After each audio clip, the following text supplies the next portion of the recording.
BNP দেশের মানুষের আস্থার প্রতীক হয়ে উঠেছে। সারা দেশে এখন বিএনপির জয় জয়কার, এমন মন্তব্য করেছেন বিএনপির কেন্দ্রীয় নির্বাহী কমিটির স্বেচ্ছাসেবক বিষয়ক সম্পাদক মীর শরফত আলী সুপু। দুপুরে শ্রীনগর উপজেলার ষোলঘর বাজার, কেটোয়াখালী বাজার ও হাসারা বাজারে বিএনপির ৩১ দফা কর্মসূচির লিফলেট বিতরণের সময় তিনি একথা বলেন।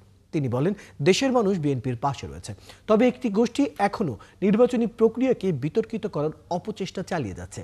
তাই তিনি নেতাকর্মীদের সতর্ক ও ঐক্যবদ্ধ থাকতে আহ্বান জানান। এ সময় উপস্থিত ছিলেন মুন্সিগঞ্জ জেলা বিএনপির আহ্বায়ক সদস্য আওলাদ হোসেন উজ্জ্বল, জসিম মোল্লা, শ্রীনগর উপজেলার মহিলা দলের সদস্য সচিব কামুন্নাহার চৌধুরী অনু, বিএনপি নেতা নুরুজ্জামান শিকদার, জেলা যুব দলের যুগ্ম আহ্বায়ক প্রিন্স নাদিম সহ আরও অনেকে। সেই বিপ্লবের নেপথ্যে আজকে বিএনপি সারা বাংলাদেশের মানুষের জয় জয়কার।